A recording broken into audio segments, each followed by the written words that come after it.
अच्छा, तो आज हम रिफ्रैक्टिव इंडेक्स पढ़ते हैं, ठीक है। देखिए, रिफ्रैक्टिव इंडेक्स क्या होता है? रिफ्रैक्टिव इंडेक्स क्या है, उसको हम बोलते हैं ऑप्टिकल डेंसिटी, ठीक है। ऑप्टिकल डेंसिटी, जैसे कि यहाँ पे देख रहे हैं आप, ठीक। रिफ्रैक्टिव इंडेक्स क्या होता है? ऑप्टिकल डेंसिटी, इसका मीनिंग ये हुआ कि लाइट जो है उस वाले मीडियम में किस तरह से ट्रैवल कर पा रहा है। अगर रिफ्रैक्टिव इंडेक्स जो है ज़्यादा है, मतलब कि उसको हम बोलेंगे डेंसर मीडियम। इसका मीनिंग ये होता है कि जिस मीडियम की हम बात कर रहे हैं उस मीडियम में पार्टिकल्स पास पास हैं।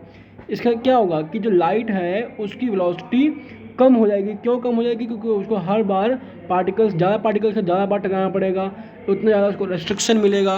तो हम सिंपली बोल सकते हैं कि रिफ्रैक्टिव इंडेक्स अगर ज़्यादा है, मतलब क्या हुआ कि उसके पार्टिकल्स बहुत सारे होंगे, तो जब लाइट उससे ट्रैवल करेगा तो उसकी वेलोसिटी कम हो जाएगी, क्योंकि उसको बहुत सारे पार्टिकल्स से टकराना पड़ेगा, जिससे उसे बहुत सारा रेस्ट्रिक्शन मिलेगा, रुकावट मिलेगा।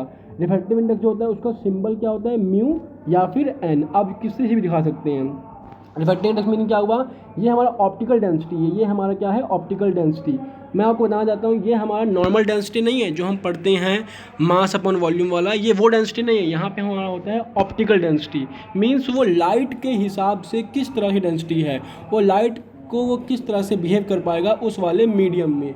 अगर हम देखते हैं कि रिफ्रैक्टिव इंडेक्स अगर हमारा ज़्यादा है, इसका मीनिंग क्या हुआ? इसका मीनिंग ये हुआ कि वो डेंसर मीडियम है। डेंसर मीडियम मीन्स क्या हुआ? उसमें पार्टिकल्स बहुत सारे होंगे, और जब पार्टिकल्स बहुत सारे होंगे, बहुत पास पास पार्टिकल्स होंगे, तो वेलोसिटी इसकी वजह से लाइट की क्या हो जाएगी? उसके अंदर कम हो जाएगी। देखिए यहाँ पे जो मैंने नीचे का साइन दिया है, एरो नीचे है, इसका मीनिंग क्या है कि वो लेस है। और अगर जहाँ पे आप साइन देख रहे हैं ऊपर, एरो मतलब ऊपर है, उसका मीनिंग क्या है? वहाँ पे ज़्यादा है। देखिए, जब हमारा रिफ्रैक्टिव इंडेक्स कम होता है, यहाँ पे कम नीचे मतलब क्या है? यहाँ पे रिफ्रैक्टिव इंडेक्स कम है। जब हमारा रिफ्रैक्टिव इंडेक्स कम होता है उसे हम बोलते हैं rarer medium. Rarer medium means क्या हुआ कि यहाँ पे पार्टिकल्स थोड़ा दूर दूर होंगे।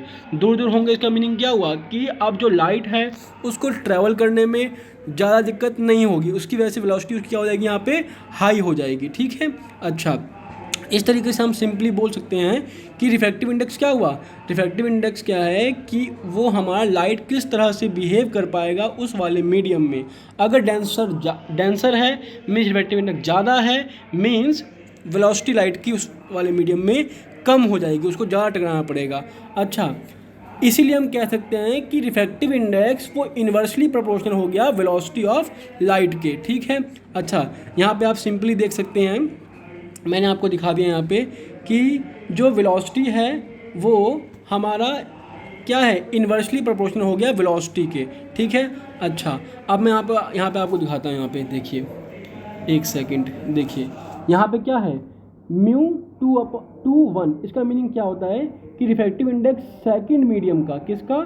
सेकंड मीडियम का with respect to first medium, okay. हाँ, अब देखिए मैंने आपको बताया कि म्यू इन्वर्सली प्रोपोर्शनल है वेलोसिटी के। यहाँ पे क्या है कि 2 पहले है और 1 बाद में है। हम ये भी बोल सकते हैं कि μ2/μ1 या फिर सिंपली μ21। इसका मीनिंग क्या हुआ? रिफ्रैक्टिव इंडेक्स सेकंड मीडियम का with respect to first medium, ठीक है। अच्छा, देखिए यहाँ पे 2 ऊपर है, यहाँ पे 2 कहाँ पे आएगा? नीचे आएगा, ठीक है, क्योंकि इन्वर्सली प्रोपोर्शनल ऊपर पढ़ा था, यहाँ पे इन्वर्सली प्रोपोर्शनल, और यहाँ पे μ1 नीचे है, तो यहाँ पे 1 जो है वो कहाँ आएगा? ऊपर आएगा, ठीक है। तो मैंने वही आपको बताया कि रिफ्रैक्टिव इंडेक्स जो है हमारा वो सिंपली क्या होता है, किस तरह से हमारा लाइट उस वाले मीडियम में ट्रैवल हो पाता है, वो लाइट कैसे बिहेव कर पाएगा। अच्छा, मैं आपको एक चीज़ बताना चाहता हूँ कि अगर हम देख रहे हैं कि हाँ ठीक है, अगर हम देखते हैं कि फर्स्ट मीडियम अगर हमारा होता है एयर या फिर वैक्यूम, अगर हमारा फर्स्ट मीडियम एयर है या फिर वैक्यूम है, तो वहाँ पे क्या बोलेंगे? उसको हम बोलेंगे एब्सोल्यूट रिफ्रैक्टिव इंडेक्स। इसका मीनिंग ये होता है कि हमने उसको किसके रिस्पेक्ट में किया है? उसको हमने किया है एयर या फिर वैक्यूम के रिस्पेक्ट में। देखिए, जैसे हमें पता है कि यहाँ पे हम निकाल रहे हैं रिफ्रैक्टिव इंडेक्स सेकंड मीडियम का, तो फर्स्ट मीडियम हमारा यहाँ पे एयर है, इसलिए मैंने ऊपर लिखा है सी। सी का मीनिंग क्या है कि velocity of light in vacuum या फिर एयर अपॉन में क्या है? जिस मीडियम की रिफ्रैक्टिव इंडेक्स हम लोग निकाल रहे हैं। आपको पता है कि कभी भी लाइट की वेलोसिटी वैक्यूम या एयर से ज़्यादा किसी और मीडियम में नहीं हो सकती है, जिसकी वजह से सी हमेशा हमारा बड़ा आएगा और जो वी है वो हमेशा हमारा छोटा आएगा। तो इसलिए देख सकते हैं कि सी हमेशा बड़ा है और वी हमेशा छोटा है, जिसकी वजह से क्या हुआ कि आपका म्यू की वैल्यू देख सकते हैं, अगर ऊपर हमेशा बड़ा हो और नीचे हमेशा छोटा हो तो कभी भी हमारा म्यू ऑलवेज 1 हो सकता है, मैक्सिमम से मैक्सिमम, या फिर 1 से बड़ा होगा, मतलब मिनिमम से मिनिमम 1 होगा या फिर 1 से हमेशा बड़ा होगा, कभी ये 1 से कम नहीं हो सकता, क्योंकि हमेशा जो न्यूमरेटर है वो वाला पार्ट हमेशा हमारा बड़ा आता है। ठीक है, अब मैं आपको एक और चीज़ बताना चाहता हूँ, एक सेकंड। हाँ, अब यहाँ देखिए, यहाँ पे क्या है कि हमने C/V देख लिया था हम लोगों ने। यहाँ पे C का मीनिंग क्या हुआ कि लाइट की स्पीड, लेकिन किस में, एयर में या फिर वैक्यूम में। यहाँ देखिए, यहाँ पे हम आप दूसरी चीज़ देखने आ रहे हैं। यहाँ पे मैंने लिखा है रेयरर मीडियम, उसको मैंने फर्स्ट मीडियम माना है, डेंसर मीडियम वो मेरा सेकंड मीडियम है। हमारे यहाँ पे लाइट आ रहा है, आप जानते हैं क्या कि आई का मीनिंग क्या होता है, इंसिडेंट वाला एंगल। ठीक है, अब देखिए ये मेरा क्या है, नॉर्मल है, ये मेरा नॉर्मल है। ठीक है, यहाँ से आई आया, हमारा लाइट जाना चाहिए था इस डायरेक्शन में, लेकिन लाइट हमारा क्या हुआ, नॉर्मल के पास मुड़ गया। देख सकते हैं आप, जाना चाहिए था यहाँ लेकिन गया उसके इधर, क्योंकि वो क्या हुआ, रेयरर से डेंसर जा रहा है। जब भी कोई भी लाइट रेयरर से डेंसर जाता है तो वो नॉर्मल के पास आता है। कभी भी जब रेयरर से डेंसर जाएगा तो लाइट हमेशा नॉर्मल के क्या आएगा, पास आएगा।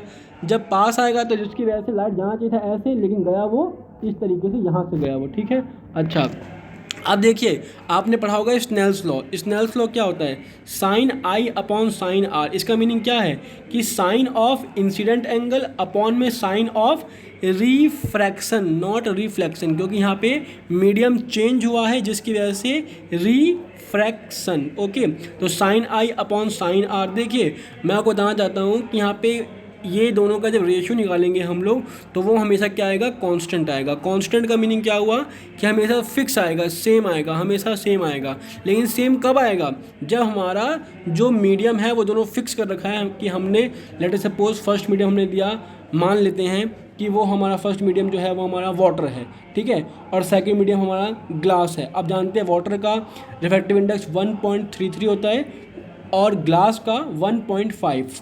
क्या हुआ कि रेयरर के डेंसर में जा रहा है। ठीक है, यहाँ पे आप आई को अगर एंगल चेंज करेंगे ना तो आपका आर भी उसके हिसाब से अपने आप चेंज हो जाएगा। अगर आपने दो मीडियम को फिक्स कर दिया है, आई आर अगर आपका चेंज हो रहा है तब भी आपका जिस रिस्पेक्ट में आई चेंज होगा उसी रिस्पेक्ट में आपका आर भी चेंज होगा, जिसकी वजह से हमेशा ये उसका रेशियो हमेशा कांस्टेंट आएगा।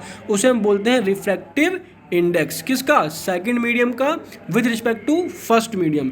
इसी को आप बोलते हैं स्नेल्स लॉ। स्नेल्स लॉ हमेशा पेपर में आता भी रहता है। अच्छा, अब मैं आपको एक न्यूमेरिकल दिखाना चाहता हूँ। ठीक है, यहाँ देखिए न्यूमेरिकल है, यहाँ पे ये एग्जांपल के तौर पे मैंने दिया है। यहाँ पे अगर आपको मान लेते हैं कि एक सेकेंड, हाँ मान लेते हैं कि म्यू दिया है हमें 1.5, मीन्स रिफ्रैक्टिव इंडेक्स में दे रखा है 1.5, और ये पूछ रहा है कि आप बता दीजिए वेलोसिटी क्या होगी लाइट की उस मीडियम में जिसका रिफ्रैक्टिव इंडेक्स 1.5 है। ठीक है, अच्छा हमें पता है कि म्यू क्या होता है, C/V। C का मीनिंग क्या है, लाइट की स्पीड वैक्यूम या एयर में, अपॉन V क्या है जिसकी रिफ्रैक्टिव इंडेक्स हम निकाल रहे हैं। म्यू क्या है 1.5। यहाँ पे C देखिए, मैं आपको बताना चाहता हूँ कि C की वैल्यू ये आपको याद होनी चाहिए, 3 × 10⁸, ये आपको पता होना चाहिए। ठीक है, हाँ कभी पेपर में नहीं भी देगा तो आपको याद होना चाहिए।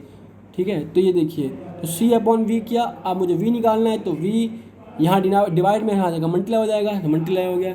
यहाँ पे क्या है 3 × 10⁸ अपॉन में 1.5 डिवाइड करेंगे तो आप देखेंगे कि ये आ जाएगा हमारे पास 2।